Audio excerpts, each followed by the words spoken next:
শুভ সকাল আমার প্রিয় বন্ধুরা, সবাই কেমন আছো? আশা করি সবাই ভালো আছো, সুস্থ আছো। আমরাও বেশ ভালো আছি। আমি টুম্পা, আমার নতুন একটা ব্লগে তোমাদের সবাইকে অনেক অনেক শুভেচ্ছা ও ভালোবাসা। আজকে দিনটা হলো বৃহস্পতিবার, আর ঘড়ির কাঁটায় এখন ওই 6:45 মতো বাজে। তো কাছে দূরে যে যেখান থেকে আমার এই ব্লগটা তোমরা এই মুহূর্তে দেখছো, আশা করছি তোমরা সবাই অনেক ভালো আছো, অনেক সুস্থ আছো আর অনেক হ্যাপি আছো। তো চলো আজকে ব্লগটা একটু স্কিপ না করে প্রথম থেকে শেষ পর্যন্ত দেখতে থাকো। আই হোপ আজকে ব্লগটা তোমাদের একটু হলেও ভালো লাগবে। সকালে ঘুম থেকে উঠেই না দেখো একেবারে আশিবাসি কাজে লেগে পড়েছি, কোমর বেঁধে লেগে পড়ার মতোই আর কি। মানে কি বলতো, ঘুম থেকে উঠেই না, যখন ঘুম থেকে মানে বিছানা থেকে উঠি, চোখটা যখন খুলে যায় তখন মানে মাথার মধ্যে ঘুরপাক খেতেই থাকে যে সংসারের সমস্ত কাজবাজগুলো কিভাবে কমপ্লিট করব, কোনটা আগে করব কোনটা পরে করব, মানে এই সমস্ত চিন্তা ভাবনাগুলো মাথার মধ্যে ঘুরতেই থাকে। যাই হোক, সেই মাথার মধ্যে ঘুরঘুর করতে করতেই কিন্তু আমি কিন্তু সংসারের কাজে একেবারে লেগে পড়েছি। ওদিকে বাসি গ্যাস ওভেনটা ক্লিন করে নিয়েছি, তার সাথে সাথে বাসি থালা বাসনগুলো মেজে ধুয়ে বাসন রাখার র্যাকে আমি এখন রেখে দিয়েছি। তারপর চলে এসেছি দেখো এই যে দুয়ারের সামনে, বাসি দুয়ারে এখন আমি জলটা দিয়ে নিচ্ছি।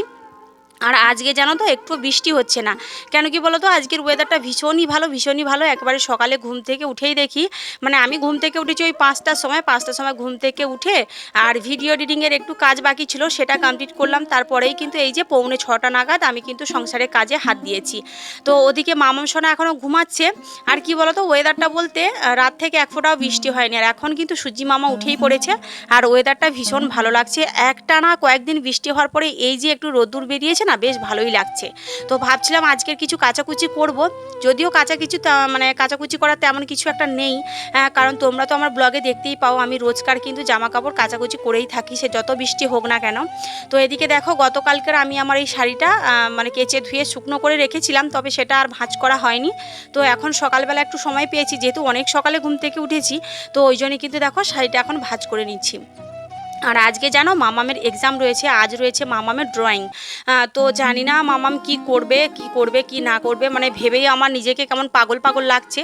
তো ওই যে হয় না, বাচ্চারা পরীক্ষা দেয় কিন্তু বাচ্চার মায়েরা কিন্তু টেনশানে মরে, তাই না? তো সেটাই হচ্ছে ব্যাপার। ওকে কিন্তু হাতে ধরিয়ে অনেকটা মানে ড্রয়িং আঁকা আমি শিখেছি, মানে ছবি আঁকা। তো দুটো হচ্ছে ছবি পড়বে, তার মধ্যে রং মানে দিতে হবে, আর একটা হচ্ছে যেমন খুশি আঁকতে হবে। তো জানি না মেয়ে আমার কি আঁকবে, তো সেই টেনশানে রয়েছি। যাই হোক, তো এদিকে দেখো অনেক সকালে ঘুম থেকে উঠেছি, সেই জন্য হাতে অনেকটা সময়ও পেয়ে গেছি। ওই জন্য দেখো আমার ড্রেসিং আয়নাটা একটু ক্লিন করে নিচ্ছি। আসলে কি বলতো, এই সমস্ত ড্রেসিং আয়না, আলমারি, শোকেস, পলঙ্ক যাদের বাড়িতে যা কিছু থাকে, তো সেগুলো যদি আমরা প্রত্যেক দিন একটু একটু করে ঝাড়ামোছা করে রাখি, তাহলে কিন্তু ধুলো ময়লাগুলো একটু কমই পড়ে আর কি। আর যদি একেবারে হাত দেওয়ার সময় না পাই, মানে 1 সপ্তাহ বা 5 দিন 6 দিন এরকম হয়ে যায়, তাহলে কিন্তু অনেকটাই ময়লা পড়ে যায়। তখন কিন্তু সমস্ত কিছু টেনে হিচড়ে একেবারে খালি করে তারপরেই কিন্তু একটু মোছা করতে হয় আর কি। তো যাই হোক, ওদিকে ড্রেসিং আয়নাটা ক্লিন করে এখন চলে এসেছি আমার এই যে দেখো, ওই যে বলে না যে গরিবের ঘরে বড়লোকি চাল, আমাদের বাড়িতে কিন্তু বড়লোকি চাল শুরু হয়ে গেছে বন্ধুরা। তোমরা ভাবছো যে দিদিভাই কেন এই কথাটা বলছে, এই যে দেখো আমাদের বাড়িতে কিন্তু কেনা জল আজ থেকে খাওয়া শুরু হলো। কেন কি বলতো, এই যে বেশ কয়েকদিন ধরে যে টানা এক নাগাড়ে বৃষ্টি হচ্ছিল না, আমাদের এখানে টিওলে এত জল নোংরা উঠছে, মানে কাদা কাদা জল, মানে কলসিতে নিয়ে আসলে পরেও না একেবারে ঘোলাটে টাইপের হয়ে রয়েছে, মানে খেতে নিজেদের ঘেন্নাও লাগছে। যদিও আমরা খেয়ে নিচ্ছি, মানে আমি খাচ্ছি, কিন্তু মামাম একেবারেই জল খেতে চাইছে না ওই জলটা। তো ওই জন্য বাধ্য হয়ে আমাদের এখানে বাড়ির কাছে একটা ডিস্ট্রিবিউটার রয়েছে, ওনার কাছ থেকেই জলটা মানে জলের কানেকশানটা আমরা নিয়েছি। তো মামাম কিন্তু ওই জলটা বেশ ভালোই খাচ্ছে। যাই হোক, ওদিকে জলের মটকা, তো ওটাকে ক্লিন টিন করে আমি কিন্তু এখন চলে এসেছি এই যে দেখো সবজি কাটতে। কি বলো তো, আজকে তো মামামের এক্সাম রয়েছে তোমাদের বললাম, তো সেই জন্যই কিন্তু ঝটপট করে আমি সবজিগুলো কেটে ধুয়ে সব কিছু রান্নাঘরে গুছিয়ে রাখবো। তারপরে স্নান টান সেরে পুজো দিয়ে তারপরে রান্নাঘরে ঢুকবো আর কি রান্না করার জন্যে। তো আজকে না মাছ শাক কিছুই নেই, তো ওই জন্যে দেখা যাক, পটল আপাতত কাটছি, কি রান্না বান্না হয় সবটাই তোমাদের পরের দিকে শেয়ার করবো। এইমাত্র স্নান টান সেরে পুজো টুজো দিয়ে এক্ষুনি এলাম। তো এখন মামাম ঘুমাচ্ছে, ওকে ঘুম থেকে ওঠাবো, তারপরে হচ্ছে রান্নাঘরের দিকে যাব, যেহেতু রান্নার সব কিছু সবজি টবজি কেটে ধুয়ে একেবারে গুছিয়ে রেখেছি জায়গা মতো। তো এখন গিয়ে শুধুমাত্র গ্যাসটা জ্বালবো আর রান্নাটা বসাবো। চলো এখন রান্নাঘরে যাওয়া যাক, আর মেয়েকেও ঘুম থেকে ওঠাতে হবে, এখন বাজে ওই 7:40 মতো। আজ যেহেতু বৃহস্পতিবার তোমাদের দাদাভাইরও আজকের আবার ছুটি থাকবে, তবে মানে ওই সকালে 9টা থেকে ওই 11টা পর্যন্ত কিন্তু ডিউটি করতে লাগে ওদের, তারপরেই কিন্তু রুমে চলে আসবে খাওয়া দাওয়া করে। তো তোমাদের দাদাভাইয়ের সাথেও একটা কথা বলার সময় লাগে। তো যাই হোক, এদিকে দেখো রান্নাটা আমি বসিয়ে দিয়েছি। আজকে না ওই যে মাছটা কিছু নেই বললাম না, আজ হচ্ছে তোমার একটু নতুন ধরনের রান্না করলাম।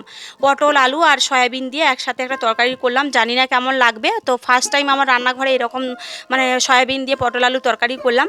তো দেখো এদিকে তরকারিটা মানে দেখতে বেশ ভালোই হয়েছে, তবে খেতে কেমন লাগবে জানি না। যাই হোক, রান্নাটা তো কমপ্লিট হলো, আর ওদিকে ভাতটাও হয়ে গেছে। আর এদিকে দেখো আলু সেদ্ধ করেছি, সাথে একটা উচ্ছেও সেদ্ধ দিয়েছি। তো আর এদিকে দেখো একটু মানে পেঁয়াজও ভেজে নিয়েছি, আলু মাখা করবো তো সেই জন্যই।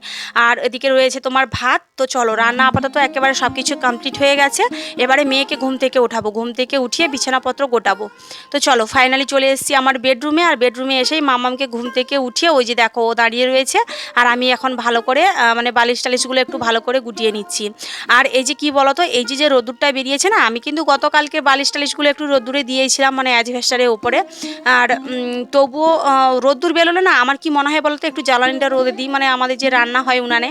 তবে আজকে আর সময় পাবো না জ্বালানি রোদ্দুরে দেওয়ার।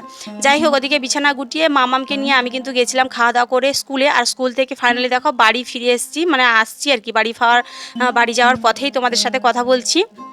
আর দেখো কত রোদ্দুর দিয়েছে, এখন বাজে ওই 1:45 মতো। আর মামামে ছাতা নিয়ে আমি যাচ্ছি, আর ওর স্কুল ব্যাগটা রয়েছে আমার কাঁধে, আর মামাম কিন্তু আগে এগিয়ে যাচ্ছে। তো ফাইনালি বাড়ি এসে একটু খাওয়া দাওয়া করে, তোমরা তো দেখলেই যে সকালে রান্না বান্না করে রেখেছিলাম, খাওয়া দাওয়া করে একটু রেস্ট করে তারপরেই কিন্তু একটু ঘুমিয়ে পড়েছিলাম জানো। ঘুম থেকে উঠে বিকেলবেলা সন্ধে ঘরের সমস্ত কাজ কমপ্লিট করে সন্ধে প্রদীপ জ্বালিয়ে মামামকে ওদিকে পড়তে বসিয়েছি। আর এদিকে রান্নাঘরের রান্নাটাও বসিয়ে দিয়েছি। তো অনেক দিন ধরে রুটি খাওয়া হয় না জানো, তো ভাবলাম চলো আজকে একটু রুটি বানাই। তো একদিকে ওভেনে কিন্তু আলু সেদ্ধটা বসিয়েছি, আর একদিকে আমি রুটিগুলো দেখো একদিকে বেলছি আর একদিকে ভেজে নিচ্ছি। আর যেহেতু তোমাদের দাদাভাইয়ের আজকে ছুটি রয়েছে, আজ বৃহস্পতিবার, তোমাদের দাদাভাইয়ের সাথে অনেকক্ষণ কথা বলেছি, সন্ধেবেলা ভিডিও কল করেছি, তারপরে কথাও হয়েছে, আবারও ফোন করবে। তো সেই জন্যই কিন্তু চটজলদি আমি রান্নাবান্নাগুলো করে নিচ্ছি। আর মাম্মাম কি লিখে নিয়ে এসছে খাতার মধ্যে সেটাই আমাকে দেখাচ্ছে। তো ওই যে হয় না বন্ধুরা, যে আমাদের বাড়িতে আমি বললাম না যে বড়লোকি গরিব মানুষের ঘরে বড়লোকি চাল শুরু হয়ে গেছে। তো সত্যি কথা বলতে কি বলতো, আমাদের বাড়িতে এই জলের কালেকশনটা নিয়েছি বলে না, আমাদের আশেপাশে মানুষ অনেকেই অনেক কথা বলছে। আসলে কি বলতো, মানুষ না মানুষের ভালোটা সহ্য করতে পারে না। তো যাই হোক, ওদের মানে ওদিকে ওদের জ্বলছে জ্বলুক, আর আমাদের তো কিছু করার নেই, তাই না?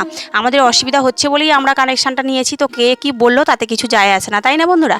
তো চলো, এদিকে আমার রান্না কমপ্লিট। আর আজকে রান্না দেখতেই পাচ্ছ, রুটি আর আলুর তরকারি করেছি। চলো এখন ওই যে খাবারটা বেড়ে নিচ্ছি, মামামকে খেতে দেবো।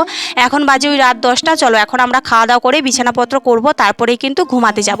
আর ওদিকে তোমাদের দাদাভাইও ফোন করেছিল, তোমাদের দাদাভাইয়ের আজকে চিকেন হচ্ছে ওখানে রুমে।